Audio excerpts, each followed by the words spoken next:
2023 সালে আপিয়ার পক্ষ থেকে পেয়েছো এটা তুমি। নানু ভাই আর আপিয়া ছিল বইমেলায়, নানু ভাইয়ের বই রিলিজ হয়েছিল। নিজের জমিতে চাষ করার পাশাপাশি সে অপরের জমি বর্গা নিয়ে চাষাবাদ করত। সেই জমিতে সে ধান চাষ করত। গ্রামের সবচেয়ে বেশি ধান তার জমিতেই উৎপন্ন হতো। এজন্য তার তেমন কোনো অভাব অনটন ছিল না।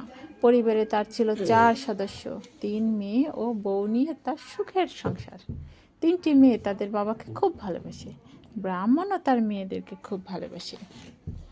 কোথাও বাইরে কাজে গেলে মেয়েগুলো বাবার জন্য অস্থির হয়ে যেত। ব্রাহ্মণ ফিরে আসার পর তারা ছুটে চলে যেত বাবার কাছে আদর নেওয়ার জন্য। গ্রামের মানুষ ও ব্রাহ্মণকে খুব ভালোবাসে আর পছন্দ করে, কারণ ব্রাহ্মণ সব সময় অন্যদের উপকার করে বেড়ায়। কেউ তার কাছে এলে খালি হাতে ফেরত যায় না। এই জন্য গ্রামে তার বেশ সুনামও রয়েছে।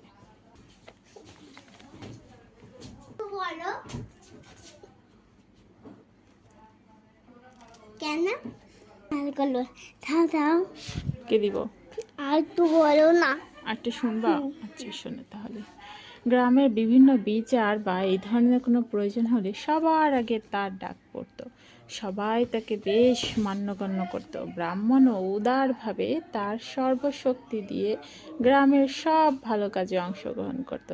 সকলের ভালোবাসা নিয়ে এভাবেই দিন কেটে যাচ্ছিল ব্রাহ্মণের সংসারে। এমন সুখ বেশি দিন কপালে সইল না ব্রাহ্মণের।